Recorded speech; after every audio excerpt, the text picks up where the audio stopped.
Padre, en el nombre de Jesús,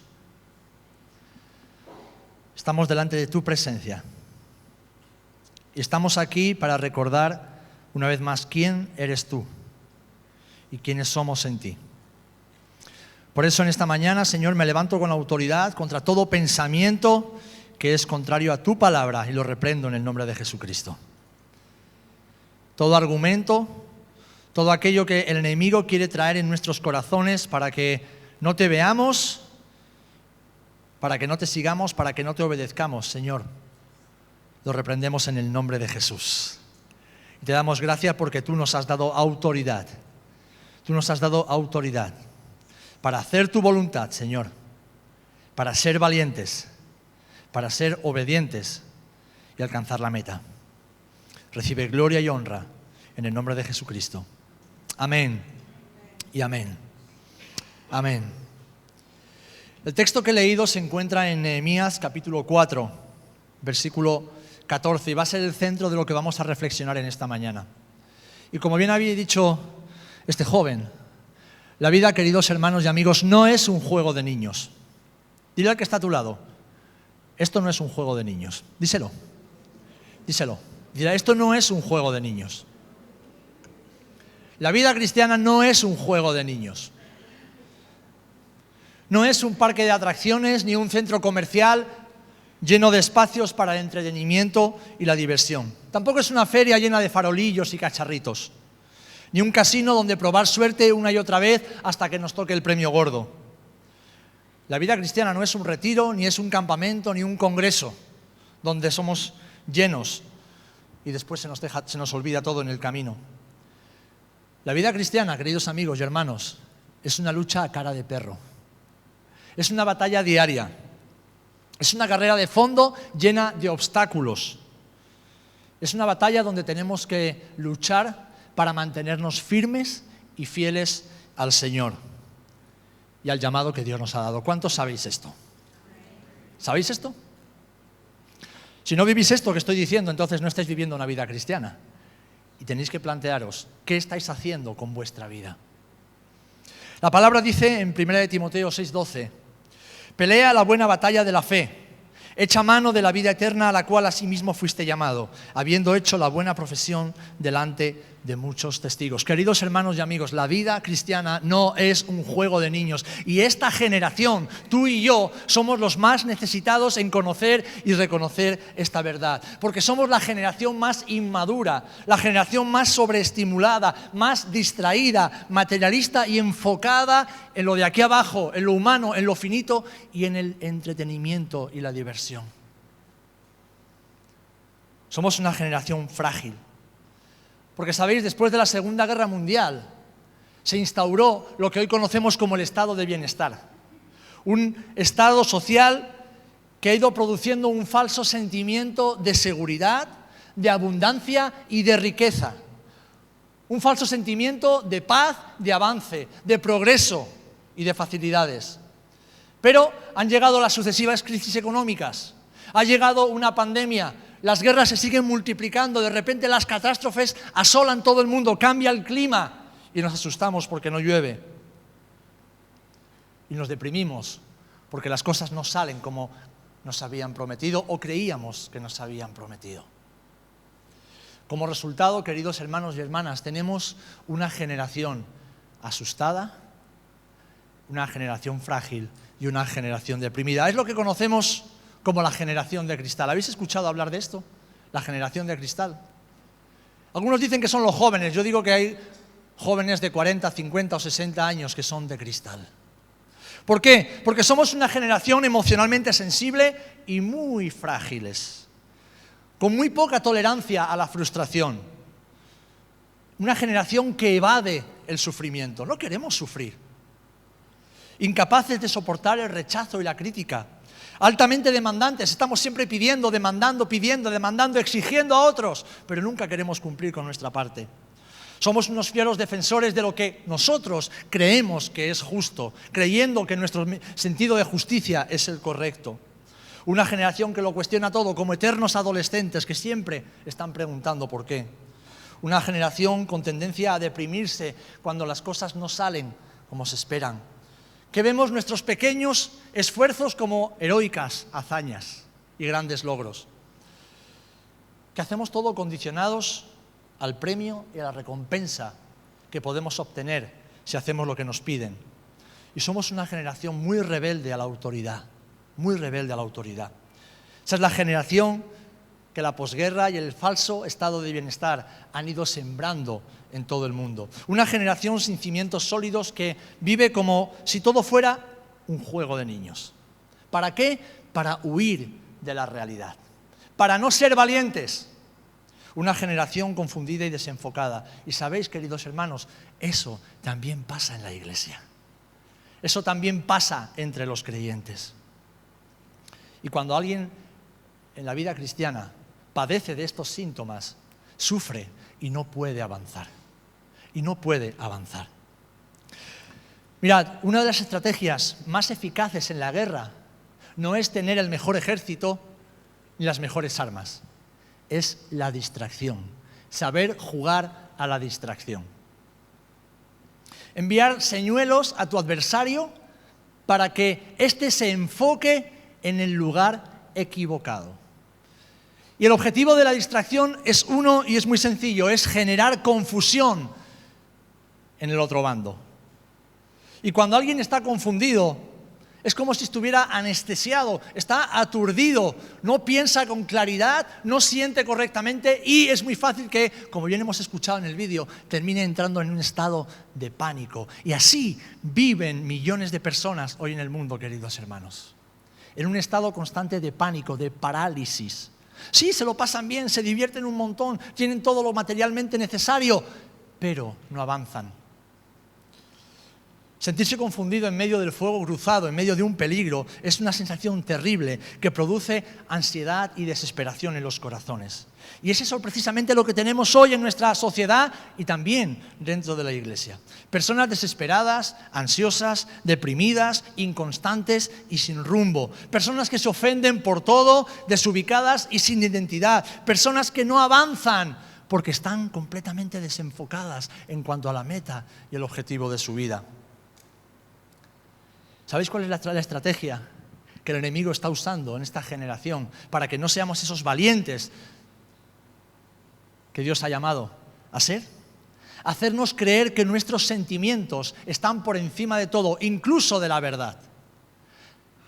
Y hacernos creer que debemos hacer todo lo posible para sentirnos bien, cueste lo que cueste, aunque esto implique darle la espalda a Dios y a su voluntad.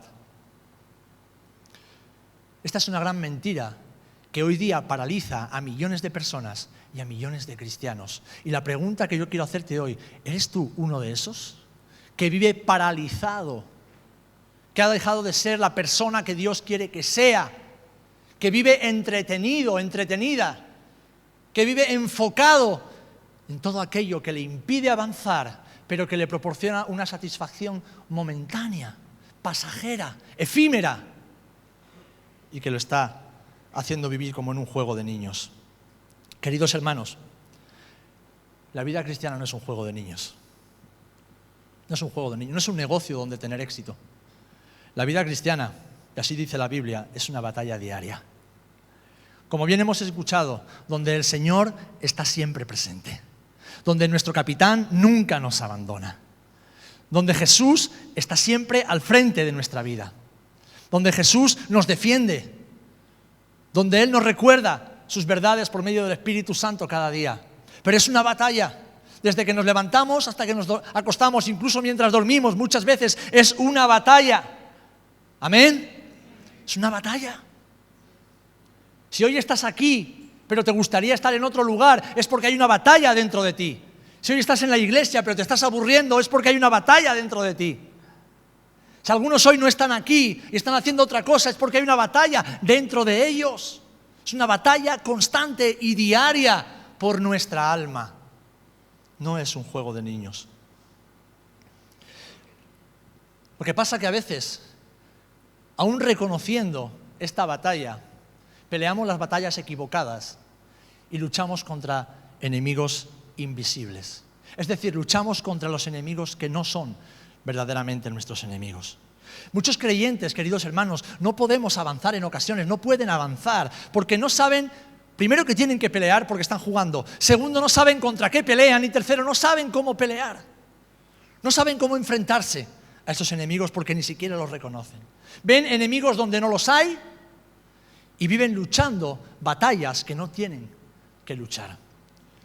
Efesios 6:12 nos dice exactamente cuál es la batalla del creyente. Dice, porque nuestra lucha no es contra, voy a leer la Nueva Versión Internacional, nuestra lucha no es contra seres humanos, sino contra poderes, contra autoridades, contra potestades que dominan este mundo de tinieblas, contra fuerzas espirituales malignas en las regiones celestiales. Queridos hermanos y hermanas, nuestra lucha no es contra las personas, nuestra lucha es contra el diablo, contra los demonios, contra los poderes de la oscuridad y de la maldad que se manifiestan de muchas maneras. Tus enemigos no son tus padres, no son tus hijos, no es tu jefe, no es tu compañero de trabajo, no es el vecino pesado que se pone a hacer ruido a las 4 de la mañana. Tus enemigos no son los pastores, no son los hermanos de la iglesia, no, esos no son tus enemigos.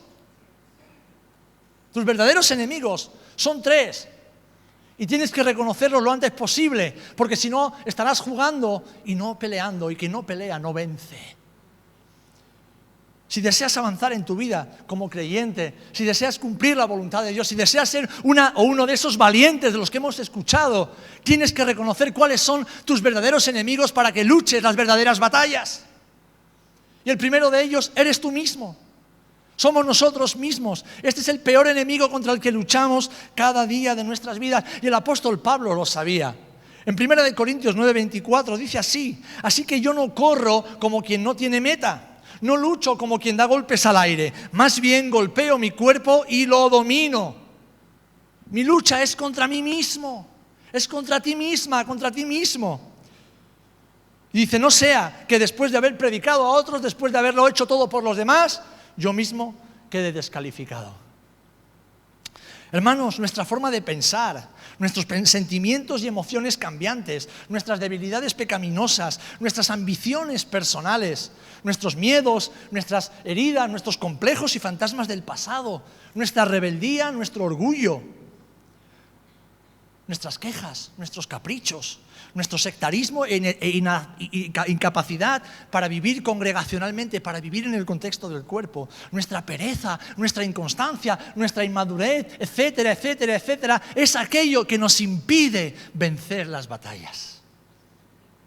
Estamos siempre buscando culpables fuera, pero no, el culpable de lo que te pasa eres tú y solamente tú. El responsable eres tú y solamente tú, porque la vida es como es. Amén. ¿Queremos una vida perfecta para que las cosas nos vayan bien? No, la vida es así. La vida de ningún hijo de Dios ha sido jamás perfecta. Ha sido jamás en las circunstancias idóneas para hacer la voluntad de Dios. Jamás. Eso no lo encontramos en la Biblia y no lo encontramos en la vida. Pero Dios es más que suficiente para que en medio de ese caos y de esa imperfección podamos cumplir la voluntad del Señor. Podamos caminar en victoria. Podamos ser esos hombres y mujeres valientes que, aferrados al Señor, dejan de quejarse y poner excusas y dicen, sí, Señor, yo lo haré. Y domino mi cuerpo y lo sujeto y lo humillo, porque yo soy mi peor y mi primer enemigo. El segundo enemigo que debes reconocer es la sociedad en la que vivimos.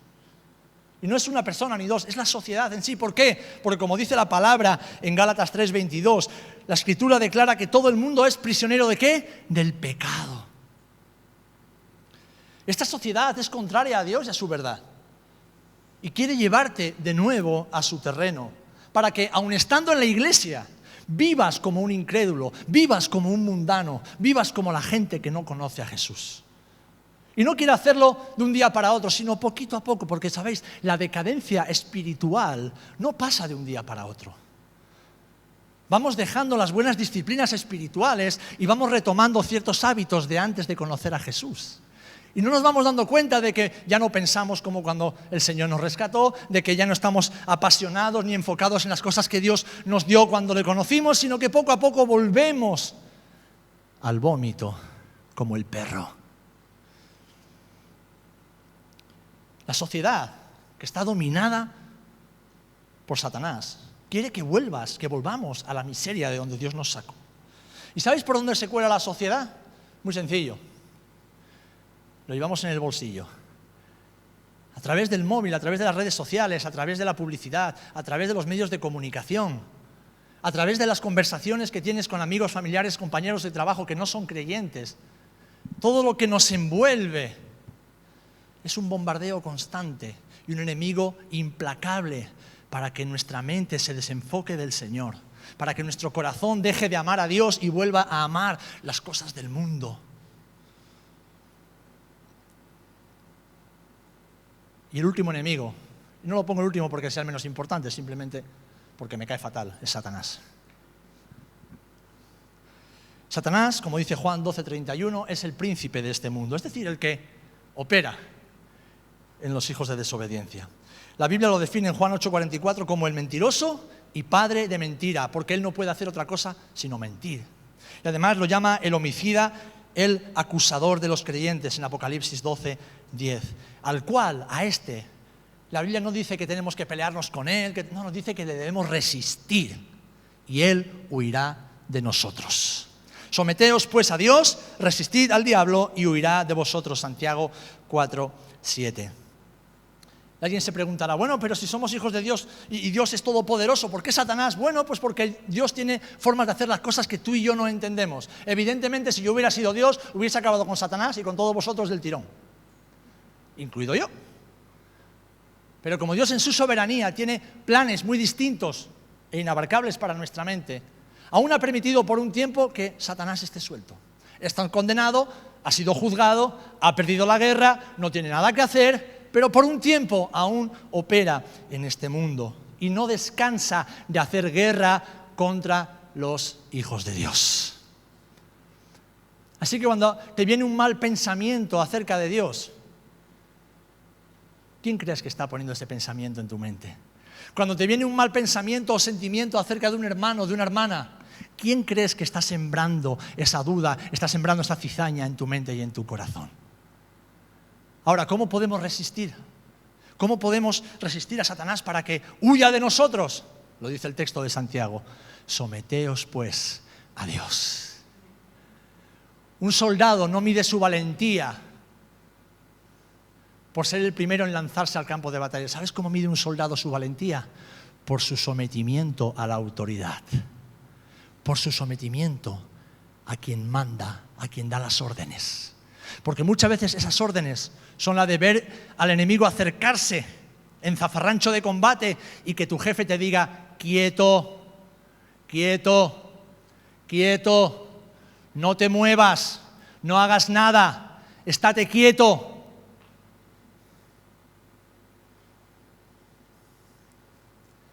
Los valientes en el reino de Dios son los obedientes. Amén. Obedece a Dios y verás cómo Satanás no tendrá nada que rascar en tu vida. Ahora bien, mira, la guerra de hoy se manifiesta de muchas maneras y a lo largo de la historia de maneras muy distintas. Lo podemos ver en la historia de la palabra y lo podemos ver en la historia de la humanidad. Pero en nuestra sociedad actual, esta guerra se manifiesta en primer lugar a través de una imposición ideológica.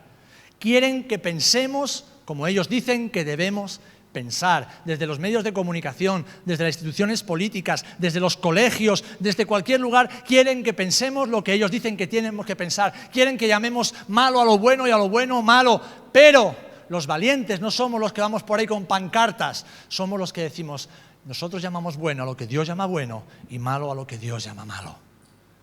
Y luego el Señor que se ocupe de nosotros. ¿Amén? Pero también a través de la secularización. ¿Sabéis? Se está sacando a Dios de todas las esferas, la pública, y quieren también sacarla de la privada. Y lo que yo he detectado es que muchos creyentes hoy día viven secularizados en su forma de pensar. Tienen una forma de pensar secularizada. No viven pegados a la palabra, no viven pegados a la Escritura, no viven empapándose de lo que Dios dice, lo que Dios piensa, lo que Dios proclama, y por lo tanto se empapan incluso de muchos libros cristianos que son secularizadores.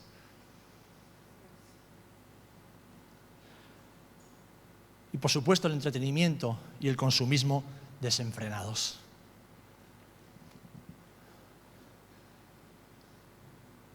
Cuantas menos cosas tengas, más fácil te será obedecer a Dios e ir allá donde Dios te envíe. Cuantas más posesiones materiales anheles y tengas en tus manos, más difícil te será soltarlo todo y volar hacia la voluntad de Dios. Y este mundo nos bombardea constantemente con querer más y más y más y acumular y poseer. Pero dice la palabra: necio, has ganado todo el mundo, has ganado las riquezas del mundo, pero esta noche vienen a reclamarte tu alma. ¿Y qué le vas a entregar? ¿Qué le vas a entregar? Queridos hermanos, todo esto, la secularización, la imposición ideológica, el entretenimiento y el consumismo desenfrenados, está levantando a una generación confundida, atemorizada y sujeta a enemigos implacables. De hecho, lo digo muchas veces y lo repito, hoy más que nunca, el alimento diario de millones de personas son los ansiolíticos. Cada 20 segundos se está suicidando una persona. Alguien se quita la vida porque ha perdido la esperanza, porque no ve la luz al final del túnel. Estamos en el índice de divorcios más elevado de la historia. Cuanto más se lucha contra la violencia contra las mujeres, más violencia contra las mujeres hay. Cuanto más se lucha en contra de la trata de personas, más casos de trata de personas se descubren. ¿Por qué? Porque el enemigo sabe cómo pelear su batalla y nosotros los creyentes muchas veces nos tomamos la vida como si fuera un juego de niños. Por eso, queridos hermanos, volviendo al texto que hemos leído, vamos a trabajar en él durante los próximos minutos. Quiero compartiros algunos principios bíblicos de la batalla. Principios bíblicos de la batalla para que seamos esos valientes. Que seamos esos hombres y mujeres que dejan de vivir deprimidos, arrastrándose por la vida, quejándose por todo y distraídos con las golosinas que el mundo nos ofrece. Para ser esa generación que Dios ha levantado en el Espíritu y que quiere manifestarse aquí en la tierra. Hermanos, y yo no sé tú, ¿vale? Yo no sé tú. Yo me he sentido muy identificado con muchas cosas que ha dicho este hombre. Y una de ellas es eso: tú haz lo que quieras, yo sé lo que voy a hacer y yo y mi casa vamos a servir al Señor. Tú haz lo que quieras, tú sabes a dónde quieres llegar, tú sabes a cuál quieres que sea tu destino. Yo sé cuál quiero que sea mi destino y mi destino quiero que sea este, que cuando el Señor me vea cara a cara, me diga, bien hecho. Que no me diga, qué buenas ideas tuviste, qué buenas intenciones tuviste. ¡Wow! ¡Qué teología más profunda y maravillosa tenías! ¡No! ¡Bien hecho! ¡Bien hecho! ¡Bien hecho! Fuiste fiel hasta el final, aunque llegaste arrastrándote, llegaste lleno de heridas, lleno de andrajos, llegaste pisoteado, pero llegaste.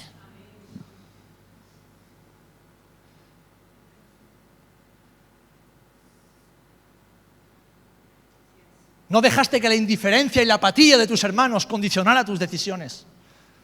No dejaste que la mundanalidad y la carnalidad de aquellos que dicen ser creyentes pero viven como el mundo condicionara tu camino. No dejaste que las traiciones, que las murmuraciones, que las críticas, que las zancadillas en el camino te impidieran seguir caminando día tras día. No dejaste que nada ni nadie te desenfocara del camino. Principio número 1. Versículo número 1 del capítulo 4. Podéis ir a Nehemías 4 si queréis, vamos a estar trabajando en esto dentro de los próximos minutos. Nehemías 4:1 dice, si cuando oyó Sanbalat que nosotros edificábamos el muro, se enojó y se enfureció en gran manera e hizo escarnio de los judíos. Os pongo en contexto. Los judíos, por su rebelión y pecado, habían sido llevados esclavos a Babilonia, exiliados. Pasados 70 años, Zorobabel, alguien importante del pueblo de Israel, vuelve con un primer grupo. Después vuelve el escriba Esdras y casi 100 años después aparece Nehemías, el copero del rey, el copero de Artajerjes, que siente celo por Jerusalén y porque está derribada la muralla, y vuelve a la ciudad y empieza la obra de edificación, de reedificación de las murallas, de poner puertas a la ciudad.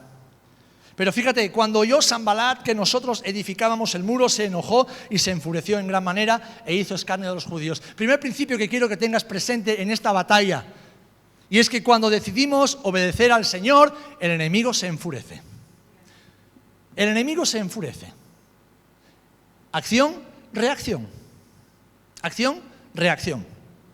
En esta guerra, los que vienen al culto se sientan y se van sin hacer absolutamente nada. Los que viven su vida como cualquier otra persona del mundo, sin hacer nada para el Señor, no son un problema para el enemigo. ¡Ay, pero aquellos hombres y mujeres que deciden, Señor, no tengo mucho en mis manos, no sé muy bien cómo hacerlo, pero yo quiero servirte. Yo quiero hacer tu voluntad. Yo quiero vivir en integridad delante de ti, Señor.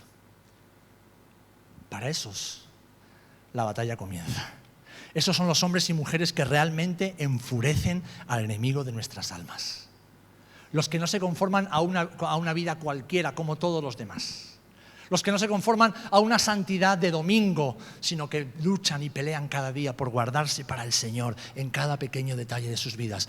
Esos molestan realmente al enemigo. Y déjame decirte que cuando decides obedecer al Señor en tu vida, el enemigo se enfurece. ¿Lo has comprobado alguna vez? El segundo principio es este, que la batalla real está en tu mente. La batalla real está en tu mente. Versículo 2. Y habló delante de sus hermanos y del ejército de Samaria, es decir, Sanbalat. Sanbalat era el enemigo de Nehemías y de los israelitas. Y dijo, ¿qué hacen estos débiles judíos? ¿Se les permitirá volver a ofrecer sus sacrificios? ¿Acabarán en un día? ¿Resucitarán de los montones del polvo las piedras que fueron quemadas? Y estaba junto a él Tobías amonita, el cual dijo, lo que ellos edifican del muro de piedra, si hubiere una zorra, lo derribará. La batalla está en tu mente, está en esos pensamientos que te asolan cada día para que pienses algo de Dios que no es correcto, para que pienses de ti mismo de manera equivocada, para que pienses de los demás de manera completamente distorsionada. Y esta es una batalla que se lucha cada día, sembrando dudas acerca de tu vida, acerca de tu pasado, acerca de tu presente, acerca de tu futuro. Las dudas, ¿qué van a hacer estos pobrecitos? ¿Pero a dónde vas? ¿Pero no ves cómo eres? ¿Pero no ves que no das pie con bola? ¿Pero si eres frágil, eres débil, si no sabes ni hablar? ¿Y tú qué vas a hacer? Dudas, calumnias, mentiras. Ponen en duda lo que Dios nos ha dicho. Ponen en duda lo que hacemos para Él, con el único objetivo de que nos detengamos y no avancemos. La batalla está en tu mente. El tercer principio es este, y lo vemos en el versículo 4 y 5. Oye, oh Dios nuestro, que somos objeto de su menosprecio, y vuelve el baldón de ellos sobre su cabeza y entrégalos por despojo en la tierra de su cautiverio. No cubras su iniquidad ni su pecado sea borrado delante de ti, porque se iraron contra los que edificaban. En medio de las acusaciones, en medio de las batallas, nuestra arma más poderosa es la oración. Es la oración. Es la oración, no es que te pases el día escuchando música cristiana, ni que te pases el día leyendo libros cristianos, ni que te pases el día leyendo libros de autoayuda y motivación, no. Tampoco el estar atiborrándose de predicaciones por internet. Todo eso en algún momento del día es bueno y te puede ayudar, pero lo que realmente va a sostener tu vida, lo que te va a fortalecer, lo que va a proteger tus pensamientos, lo que te va a infundir de verdad, de aliento y de fortaleza, es que estés a solas, cara a cara con tu Padre. Eso es insustituible. Por eso esta generación de creyentes es de las más frágiles, porque ni quieren orar ni le dan importancia a la oración. Se atiborran de cantar y cantar y cantar y de emocionarse, pero eso no satisface el alma. Eso no fortalece el alma. Lo que Jesús hizo toda su vida fue orar. Fue hablar con el Padre, estar a solas con el Padre antes de hacer y decir absolutamente nada. Y Jesús, el varón perfecto, Dios hecho hombre, hizo eso. ¿Qué vamos a hacer nosotros? Pero es que además la oración es nuestra arma más poderosa. Estamos conectándonos con el Dios todopoderoso, con el Dios eterno, con el Dios alto y sublime. Somos sus hijos, Él es nuestro Padre, Él nos defiende.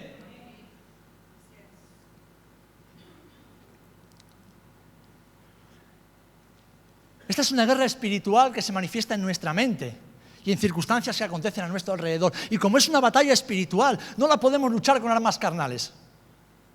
Tenemos que lucharla, pelearla con las armas que Dios nos da. Y como dice 2 Corintios 10, del 3 al 5, estas armas son espirituales.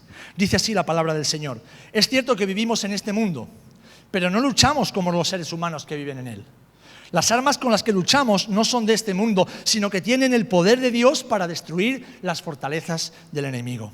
Con nuestras armas también destruimos los argumentos de los que están en contra nuestra y acabamos con el orgullo que no le permite a la gente conocer a Dios. Al diablo no le gana, nadie le gana por listo. No hay un ser humano que sea más listo que Satanás. Ahora, lo que el diablo no puede hacer es soportar a un hijo o una hija de Dios que se postra delante de su Padre, que dice: Señor, yo no puedo. Señor, yo no sé. Señor, no sé cómo voy a salir de esta.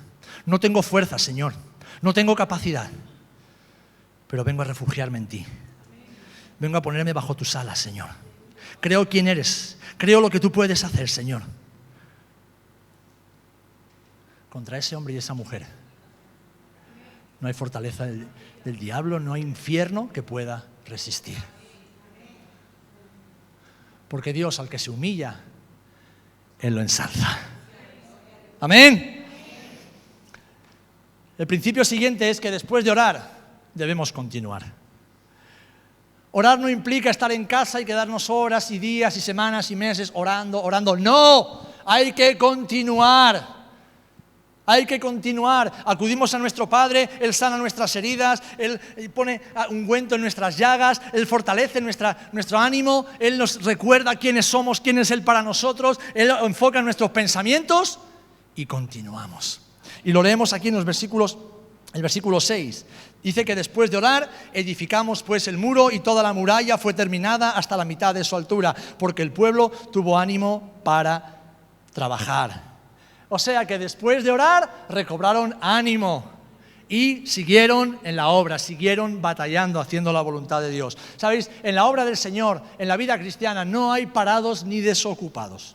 Todos somos llamados a edificar el muro. Y fíjate, Nehemías lo que hizo, y eso es una enseñanza eterna para nosotros. Puso a cada uno a edificar una parte del muro junto a su casa. ¿Qué nos está diciendo esto? Que tú no puedes ser parte de la obra de edificación de la iglesia en el mundo si no edificas primero tu casa. Que el principio es este: edifica tu casa en orden, en justicia, en santidad, y entonces podrás edificar la obra de Dios en el mundo. Que debes empezar por ti, por los tuyos, que son tu primera responsabilidad. El quinto principio lo vemos en los versículos 7 y 8.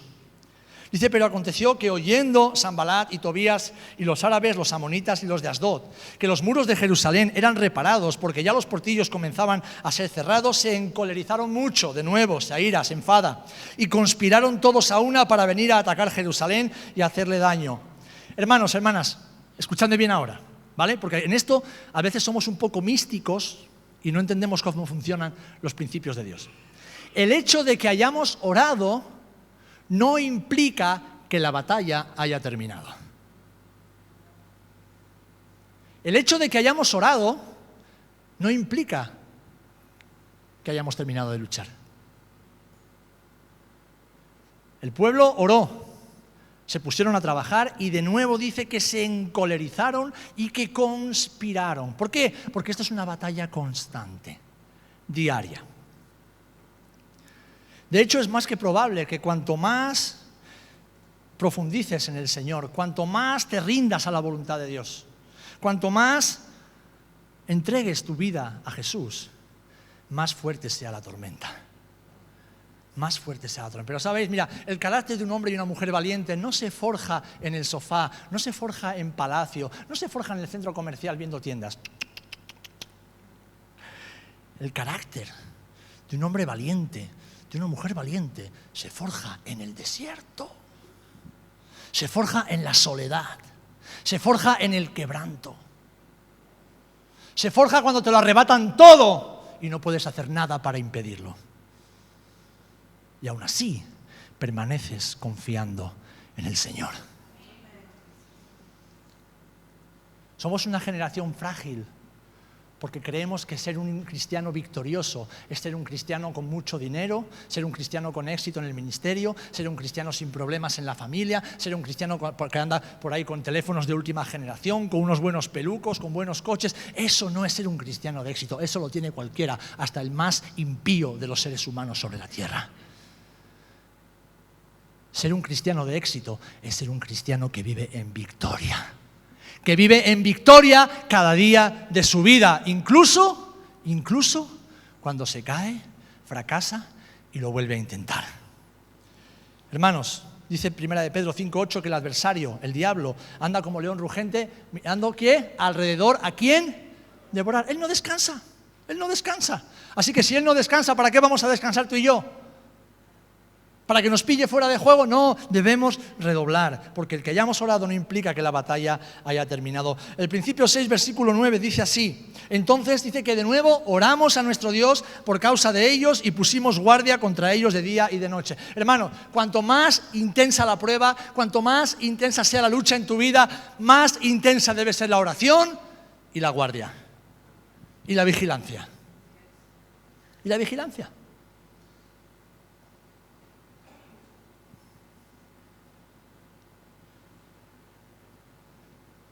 Me encanta esta traducción, esta versión de la Biblia, de Mateo 26:41. Jesús en el huerto de Getsemaní le dice a sus discípulos, versículo 26:41, velad y orad, ¿para qué? Hay otra versión que dice, para que no desfallezcáis en la prueba. Velad, es decir, estad despiertos, estad atentos, no os durmáis, dejad de jugar como niños, plantaros con los pies bien firmes y orad para que no desfallezcáis en la prueba. Es cierto, dice, porque a la verdad, dice la traducción que conocemos todos, el espíritu está dispuesto pero la carne es débil. Esta traducción dice, es cierto que tenéis buena voluntad. Aquí todos tenemos buena voluntad, aquí todos deseamos, ¿verdad?, hacer las cosas bien para el Señor, amén. Pero os faltan las fuerzas.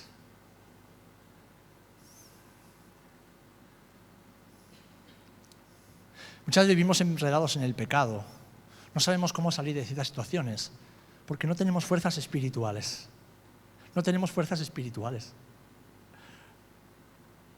Y esas fuerzas solamente vienen de Dios, de su palabra y de la intimidad con Él en oración. Así que cuanto más grande sea la prueba en tu vida, más intensa debe ser la oración. Principio 7. Esto es algo muy curioso. Y aquí te voy a pedir que me prestes mucha atención. Versículos 10 al 12 dice: y dijo Judá, las fuerzas de los acarreadores se han debilitado y el escombro es mucho y no podemos edificar el muro. Y nuestros enemigos dijeron, no sepan ni vean hasta que entremos en medio de ellos y los matemos y hagamos cesar la obra. Pero sucedió que cuando venían los judíos que habitaban entre ellos, nos decían hasta 10 veces, de todos los lugares de donde volviereis, ellos caerán sobre vosotros. ¿Quién está diciendo esto? ¿Sabéis fijado? No son Sanbalat, ni los árabes, ni los enemigos. ¿Sabéis quién lo está diciendo? Los propios judíos. Es decir, que había personas entre el pueblo, y aquí los vamos a denominar como los débiles y los mundanos. Había personas dentro de la iglesia que estaban débiles en la fe o que eran mundanos porque estaban dentro, pero era como si no estuvieran, que eran usados por el adversario para traer confusión, para traer dudas, para traer división entre el pueblo. Este es otro principio que debemos entender dentro de la vida cristiana, que incluso dentro de la iglesia hay personas en ocasiones que no están bien espiritualmente o que nunca lo han estado y que Satanás las quiere utilizar para que dejes la obra que Dios ha puesto en tus manos. Que Satanás quiere utilizar para que haya división entre nosotros, para que pienses mal de tu hermano, para que pienses mal del pastor, para que desconfíes del que está a tu lado, para que dejes de creer en las buenas promesas que Dios tiene para tu vida. A esos hermanos tienes dos opciones: o los alejas de tu vida o les cortas la lengua, así que lo mejor es que los alejes de tu vida.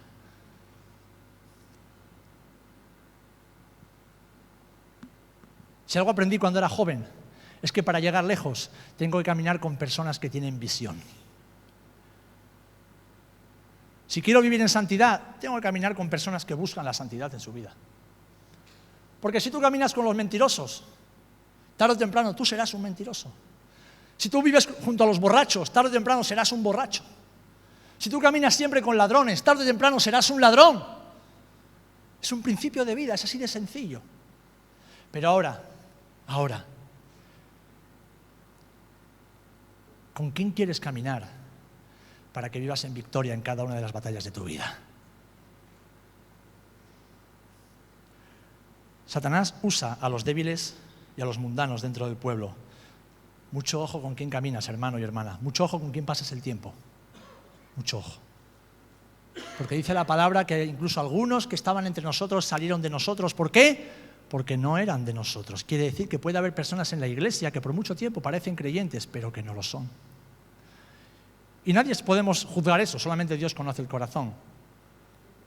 Pero los hijos de Dios debemos tener muy claro que si queremos alcanzar grandes metas en el Señor, debemos caminar con personas que quieren alcanzar grandes metas también en el Señor. Que si queremos vivir una vida íntegra, que agrade a nuestro Dios, debemos caminar con aquellos. Y si alguien que no lo está haciendo quiere hacerlo, que se junte a nosotros, pero no nosotros a Él. Es decir, que Él nos siga a nosotros y no nosotros a ellos.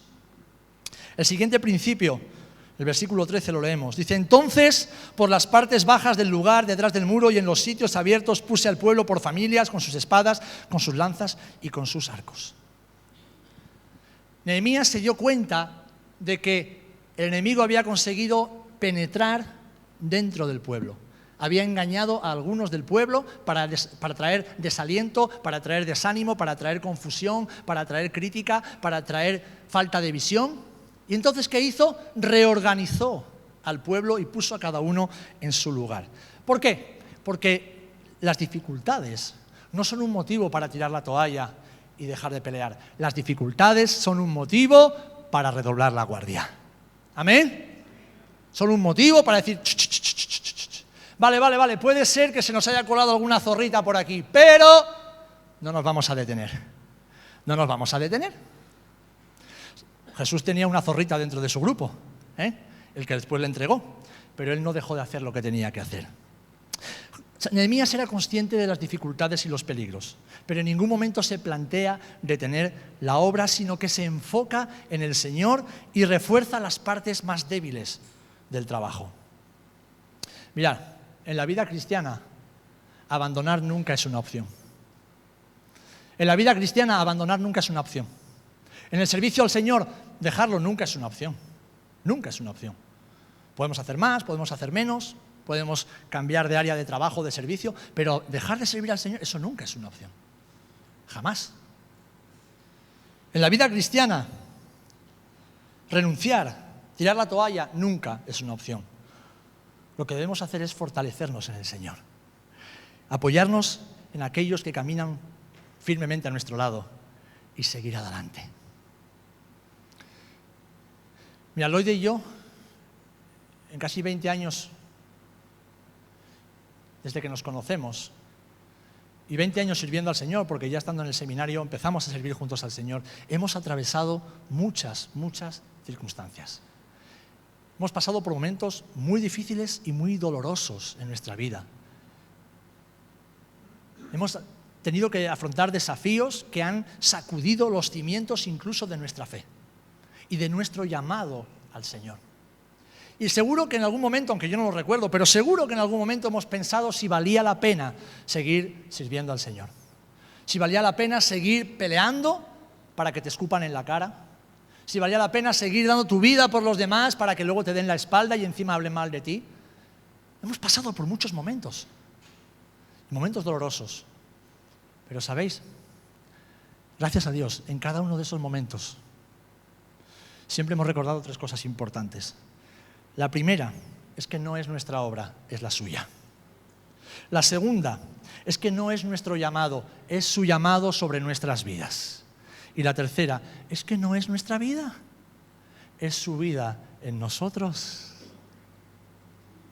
Se trata de Él. Y como se trata de Él, a Él no se le suelta ni se le deja. Amén. Pase lo que pase, no se le suelta ni se le deja. Porque hay de aquellos que pusieron un día su mano en el arado y han mirado hacia atrás. Hermanos, hermanas, debemos despertar del sueño y del letargo. Debemos despertar. Debemos despertar. Porque para avanzar, versículo 14, para avanzar con éxito en la vida cristiana, debemos vivir, como el Señor nos habló el año pasado, enfocados en Él todo el tiempo. Lo hemos leído al principio, no temáis delante de ellos, acordaos del Señor grande y temible. Y pelead por vuestros hermanos, por vuestras hermanas, por vuestros hijos, por vuestras hijas, por vuestras mujeres, por vuestras casas. Enfocaos en el Señor y pelead, enfócate en el Señor y pelea, enfócate en el Señor y pelea, enfócate en el Señor y pelea. Deja de jugar, ponte a luchar enfocado en el Señor. Amén. Porque Jesús nos da el enfoque correcto. Pelear por aquellos a los que amamos. Pues fíjate, si hoy dormimos espiritualmente, tal vez mañana lloremos por nuestros hijos. Escúchame bien esto. Si hoy como tú, como padre o como madre, duermes espiritualmente, tal vez mañana tengas que llorar por tus hijos.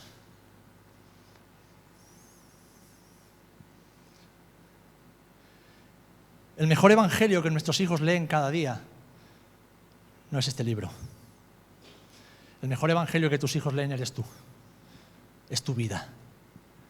Es tu devoción al Señor. Es tu compromiso con Jesús. Es tu renuncia y tu rechazo al mundo y a sus cosas.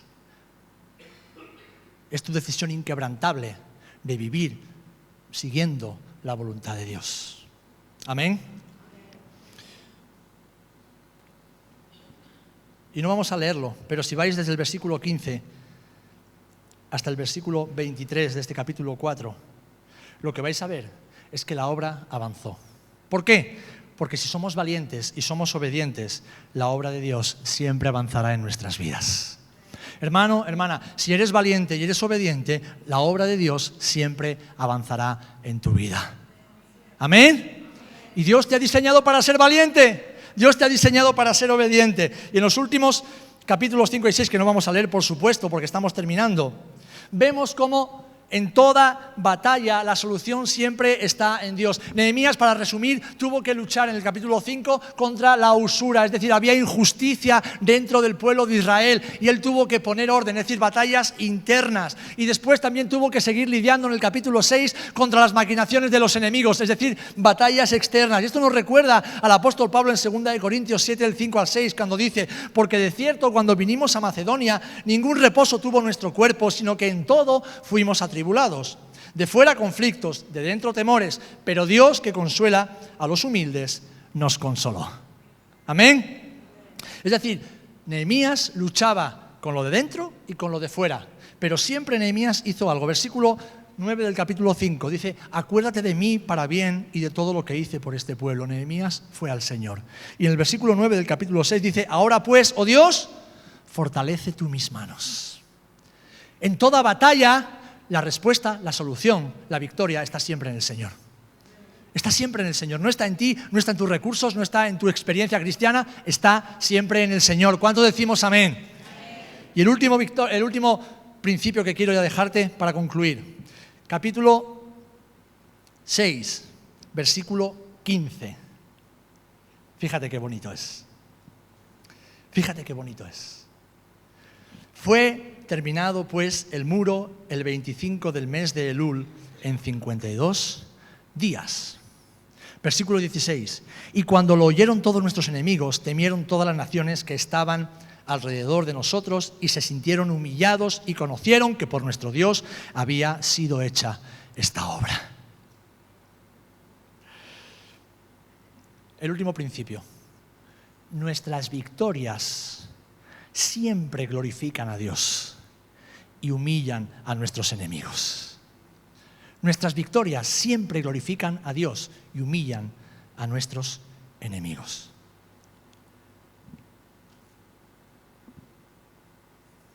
Concluyo con esta frase. Los tiempos de Dios son perfectos. ¿Cuántos lo creéis? Y te lo voy a demostrar con la Biblia y con números. Porque el tiempo son números. Dice que la obra se completó en 52 días. ¿Vale? 5 más 2. El 25 de Elul, 2 más 5. Busca todas las combinaciones posibles de descomponer esos números, te dará siempre el número 7. Ahora bien, el mes de Elul es el mes sexto del calendario hebreo. Y es un mes muy importante en el calendario hebreo. ¿Sabéis por qué? Porque es un mes de preparación. Y el mes sexto es el anterior al mes séptimo. ¿Qué pasa en el mes séptimo? Bueno, el mes séptimo en el calendario hebreo es el mes del Yom Kippur, del día de la expiación. Es decir, de ese día que anticipa aquello que Jesús haría hace 2000 años en Jerusalén. Y es también la fiesta de Sukkot, es decir, la fiesta de los tabernáculos. ¿Sabéis lo que dice la palabra en cuanto a que Jesús se encarnó? ¿Sabéis cuál es la palabra literal que usa en el original? No dice se encarnó, se tabernaculizó. Mes séptimo, tiempo en el que el Hijo del Hombre se hizo carne sobre la tierra. Cuando vivimos peleando las batallas del Señor, cuando luchamos contra los verdaderos enemigos, cuando aplicamos los principios de la palabra de Dios en nuestras vidas y esperamos al tiempo perfecto de Dios, la obra del Señor se completa en perfección. La obra que Dios ha empezado en ti, Él la quiere completar en perfección. ¿Lo crees? ¿Lo crees? Porque Él no deja las cosas a medias, pero Él quiere colaborar contigo, no quiere hacerlo Él solo. Él quiere hacer lo más importante, pero quiere que tú seas partícipe de esa maravillosa obra. El número 7 sabemos que en la Biblia simboliza la perfección. Es el número de Dios, el número perfecto de Dios. Cuando vivimos, no como niños jugueteando y correteando de un lado para otro, aprovechando cualquier espacio libre para jugar, para viajar, para comer, para beber, para divertirnos, sino que vivimos para luchar las batallas del Señor, que son las que hacen historia, las que marcan la diferencia. Entonces las buenas promesas de Dios se cumplen en nuestras vidas al tiempo oportuno. Yo lo creo y yo lo declaro para mi vida. Yo lo proclamo para mi vida. Ahora, queridos hermanos, hermanas, no juguemos. Dejemos de jugar ya. Dejemos de jugar. No te lo estoy diciendo como una advertencia entre colegas, te lo estoy diciendo como una advertencia de parte del Señor. Deja de jugar con tu vida cristiana. Deja de jugar con el Señor. Deja de jugar con los dones que Dios te ha dado. Deja de jugar con la santidad. Deja de vivir como si, bueno, mañana ya a ver qué pasa. No.